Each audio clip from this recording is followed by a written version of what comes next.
Paneer masala gravy. Paneer ಅಂದರೆ ಯಾರಿಗಿಷ್ಟ ಇಲ್ಲ, ಮಕ್ಕಳಿಂದ ಹಿಡಿದು ದೊಡ್ಡೋರವರೆಗೂ ಖುಷಿಯಾಗಿ ತಿನ್ನೋವಂಥ ಗ್ರೇವಿ ಇದು. ಈ ಗ್ರೇವಿನ ಸ್ವಲ್ಪ ಈರುಳ್ಳಿ ಹಾಕ್ಕೊಂಡು ಚಪಾತಿ ಜೊತೆ ತಿಂತಾಯಿದ್ರೆ ಅಂತೂ ತುಂಬಾ ಚೆನ್ನಾಗಿರುತ್ತೆ. ಈಗ ಯಾವ ಥರ ಮಾಡೋದು ಅಂತ ನೋಡೋಣ. ಕೆಂಪು ಮೆಣಸಿನ್ಕಾಯಿ 4 ಬೇಡಿಗೆ ಮತ್ತು 2 ಗುಂಟೂರು ಮೆಣಸಿನ್ಕಾಯಿ, ಬೆಳ್ಳುಳ್ಳಿ ಒಂದು ಸ್ವಲ್ಪ, ಶುಂಠಿ ಒಂದು ಸ್ವಲ್ಪ, ಟೊಮೆಟೊ 2 ಸಣ್ಣದಾಗಿ ಹೆಚ್ಕೊಳ್ಳಿ, ಈರುಳ್ಳಿ 3, ಕ್ಯಾಪ್ಸಿಕಮ್ 3. ಈ ರೆಸಿಪಿಗೆ ಕ್ಯಾಪ್ಸಿಕಮ್ ತುಂಬ ಇಂಪಾರ್ಟೆಂಟು.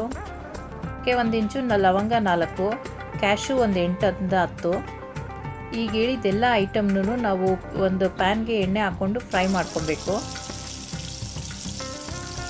ಸ್ವಲ್ಪ ಈರುಳ್ಳಿ ಫುಲ್ಲು ಬ್ರೌನ್ ಆಗಬೇಕು, ಅಷ್ಟೊತ್ತವರೆಗೂ ಚೆನ್ನಾಗಿ ಬಾಡಿಸ್ಕೊಬೇಕು. ಒಂದು 5-6 ನಿಮಿಷ ಅದನ್ನು ಚೆನ್ನಾಗಿ ಬಾಡಿಸ್ಕೋಬೇಕು. ಕ್ಯಾಪ್ಸಿಕಮ್ ಹಾಕೋದ್ರಿಂದ ಗ್ರೇವಿನೂ ಜಾಸ್ತಿ ಹೆಚ್ಚುತ್ತೆ ಮತ್ತು ಟೇಸ್ಟು ತುಂಬ ಡಿಫ್ರೆಂಟಾಗಿ ಚೆನ್ನಾಗಿ ಬರುತ್ತೆ. ಕ್ಯಾಪ್ಸಿಕಮ್ನ ನೀವು ಮಿಸ್ ಮಾಡೋ ಹಾಗೆ ಇಲ್ಲ. ಫ್ರೈ ಎಲ್ಲ ಆದಮೇಲೆ ಅದನ್ನು ಒಂದು ಜಾರ್ಗೆ ಹಾಕ್ಕೊಂಡು ಗ್ರೈಂಡ್ ಮಾಡ್ಕೊಳ್ಳಿ.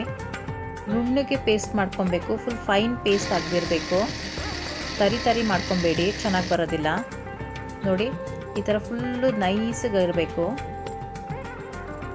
ಈಗ ಒಗ್ಗರಣೆ ಹಾಕ್ಕೊಳ್ಳೋದಕ್ಕೆ ಏನು ಬೇಕು ನೋಡೋಣ. 1 ದೊಡ್ಡ ಈರುಳ್ಳಿ ಬೇಕು, ಸಣ್ಣದಾಗಿ ಹಚ್ಕೊಳ್ಳಿ. ಕ್ಯಾಪ್ಸಿಕಮ್ 1, ಅದನ್ನು ಸಣ್ಣದಾಗಿ ಹೆಚ್ಕೊಳ್ಳಿ. Paneer main ingredient. ಪನ್ನೀರನ್ನ ನಿಮ್ಗೆ ಎಷ್ಟು ಬೇಕೋ ಅಷ್ಟು ಹಾಕ್ಕೊಳ್ಳಿ. ಒಂದು ಪ್ಯಾನ್ ತೊಗೊಂಡು ಅದಕ್ಕೆ ಎಣ್ಣೆ ಹಾಕ್ಕೊಳ್ಳಿ.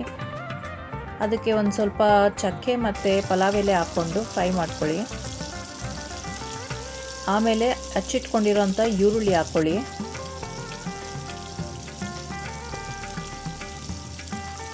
ಒಂದು 2 ನಿಮಿಷ ಚೆನ್ನಾಗಿ ಬಾಡಿಸ್ಕೊಬೇಕು. ಆಮೇಲೆ ಅದಕ್ಕೆ ಕ್ಯಾಪ್ಸಿಕಮ್ ಹಾಕ್ಕೊಳ್ಳಿ.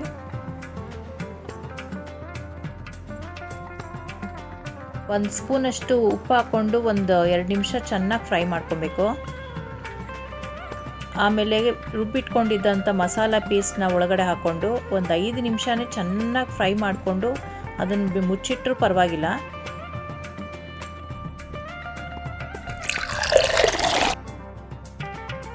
ಒಂದು ಅರ್ಧ ಗ್ಲಾಸ್ ನೀರು ಹಾಕ್ಕೊಂಡು ಚೆನ್ನಾಗಿ ಬಾಡಿಸ್ಕೊಳ್ಳಿ. ಆಮೇಲೆ ಅದಕ್ಕೆ ಟೇಸ್ಟ್ಗೆ ಒಂದು ಸ್ವಲ್ಪ ಉಪ್ಪು ಹಾಕ್ಕೊಂಡ್ಬಿಟ್ಟು ಇನ್ನೊಂದು ಸ್ವಲ್ಪ ಫ್ರೈ ಮಾಡ್ಕೊಳ್ಳಿ.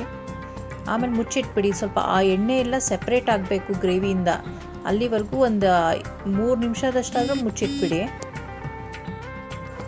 ಇವಾಗ ದ ಸ್ಟಾರ್ ಇಂಗ್ರೀಡಿಯೆಂಟ್ ಪನ್ನೀರ್ನ ಚೆನ್ನಾಗಿ ಚಿಕ್ಕದಾಗಿ ಕಟ್ ಮಾಡ್ಕೊಂಡಿದ್ವಲ್ಲ ಅದನ್ನೆಲ್ಲ ಒಳಗಡೆಗೆ ಹಾಕ್ಕೊಂಡ್ಬಿಟ್ಟು ಮಿಕ್ಸ್ ಮಾಡ್ಕೊಳ್ಳಿ ಚೆನ್ನಾಗೆ. ತಿರ್ಗಾ ಪ್ಯಾನ್ನ ಒಂದು 2-3 ನಿಮಿಷ ಮುಚ್ಚಿಬಿಟ್ಬಿಡಿ. ಪನ್ನೀರೆಲ್ಲ ಚೆನ್ನಾಗಿ ಬೇಯಬೇಕು ಒಳಗಡೆ. ಈಗ ಒಂದು ಸ್ವಲ್ಪ ಕಿಚನ್ ಕಿಂಗ್ ಮಸಾಲ ಮತ್ತು ಗರಂ ಮಸಾಲ ಎರಡನ್ನೂ ಒಂದೊಂದು ಸ್ಪೂನ್ ಹಾಕ್ಕೊಂಡು ಚೆನ್ನಾಗಿ ಮಿಕ್ಸ್ ಮಾಡಿಬಿಟ್ಟು ಅದ್ರ ಮೇಲೆ ಒಂದು ಸ್ವಲ್ಪ ಪನ್ನೀರನ್ನ ತುರಿದು ಹಾಕಿ ನೋಡೋಕ್ಕೆ ಚೆನ್ನಾಗಿ ಕಾಣಿಸುತ್ತೆ. ಮಸ್ಟ್ ಟ್ರೈ ರೆಸಿಪಿ ಇದು. ಟ್ರೈ ಮಾಡಿಬಿಟ್ಟು ಕಮೆಂಟ್ ಸೆಕ್ಷನಲ್ಲಿ ಕಮೆಂಟ್ ಮಾಡಿ, ಲೈಕ್ ಮಾಡಿ, ಸಬ್ಸ್ಕ್ರೈಬ್ ಮಾಡಿ. ಗ್ರೇವಿ ನೋಡ್ತಾ ಇದ್ರೇ ತಿನ್ನಬೇಕು ಅನಿಸುತ್ತೆ ಅಲ್ವಾ? ಈಗಲೇ ಮಾಡ್ಕೊಳ್ಳಿ. ಗ್ರೀನ್ ಬೇಸ್ ಗ್ರೇವಿಗೆ ಡಿಸ್ಕ್ರಿಪ್ಷನ್ನ ಚೆಕ್ ಮಾಡಿ. Thank you for watching.